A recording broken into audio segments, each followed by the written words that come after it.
Kabajamtootaa fi jaalattoota gadaa digital miidiyaa hordoftan baga nagaan jiraatan isiniin jedha. Guyyaa har'aa seenaa gabaabaa waa'ee qocaa tokko qabadhee isinii dhiyaadhee jira. Hanga xumura sagantaa kootti na wajjin turan affeerraa kooti. Akkuma beektan qocaan uumama dhala namaattis dhiyaattee jiraattuu fi akkasuma immoo bineensa bosonaa wajjinis jiraattu keessaa ishii amala addaa ishii taasisa. Qocaan kunis asuma biyya Itoophiyaa magaalaa Finfinneetti argamti. Magaalaa Finfinnee eessatti argamti yoo jettan Yuunivarsiitii Siivil Saarvisii Itoophiyaa keessatti argamti. Qocaan kun jireenya kophaa ishee filachuudhaan barattoota yuunivarsiitii madaqxee jiraatte jechuudha. Baay'ee kan nama raaju waa'ee qocaa kana dhala namaatti madaqxee waan dhalli namaa kun kenneef nama harkaa fudhachuudha.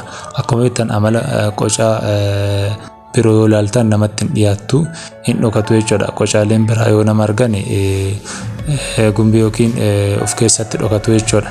Ishiin kun ammoo amala addaa qabdi, namatti dhiyaatti. Yeroo namni bishaan ta'ee wantoota nyaatan kennaniif namatti dhiyaattee fudhatti. Egaa qocaan kun naannoo Yuunivarsiitii Siivil Saarvisii Itoophiyaatti argamti isiniin jennee jirra. Egaa amalli qocaan kun qabdu baay'ee nama raajaa. Akkuma argitan qaamaanis baay'ee guddina qabdi jechuudha. Amala deemsa isiitii yoo ilaaltan baay'ee nama raajaa jechuudha. Ariifannaan qabu deemsi ishii akkuma qocaa kaawwanii. Garuu qocaa kaawwan irraa maaltu adda ishii taasisa jettan namootatti hin dhiyaatti. Bishaanis nama harkaan dhugdi jechuudha. Akkuma argaa jirtan kana kun bishaan kenninee fi obaasaa turre. Bishaan yoo jalattis buusan hanga bishaan san yoo jala akkas qabannee deemnu nu faana deemtee bishaan san dhuguuf fedhii argisiiftee jechuudha.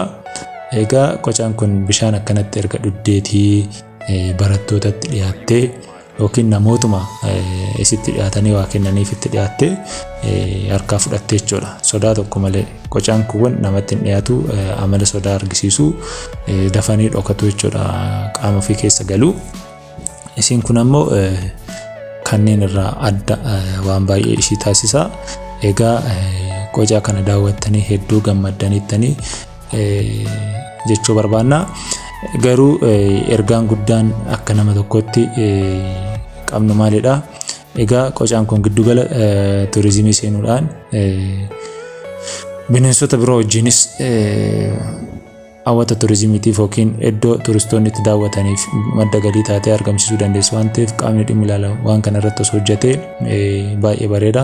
Qocaan kun umurii meeqa akka isheen jiraattu hin beeknu, yuunivarsiitii kana keessatti arginee jirra.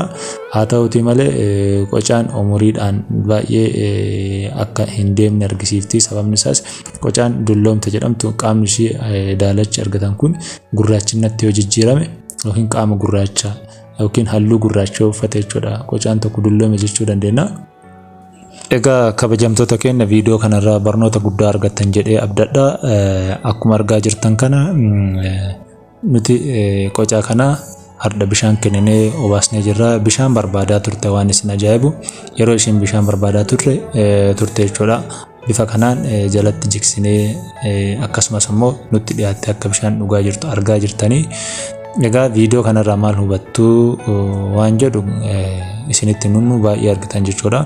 Uumama naannoo keenya jiru bifa kanaan kunuunsinee yoo qabanne egaa uumarraallee ulfinna argannaa, uumarraallee waan gaarii argannaa jechuudha. Uumamni naannoo keenya jiru yoo nu harkatti dheeboota yoo nu harkatti beela akka beela keenyatti fudhannee waan qabnu sana kennuufiin baay'ee murteessaadha. Viidiyoo kanarraa barnoota guddaa argattanii jedhee abdadha. Waan gaarii hojjechuun ofiifiitiif waan ta'eef waan gaarii hojjedhaatii uumama keessan naannoo keessan jiru daawwadhaa, ilaalaa isiniin jenna. Egaa viidiyoon guyyaa har'aa asirratti dhumata.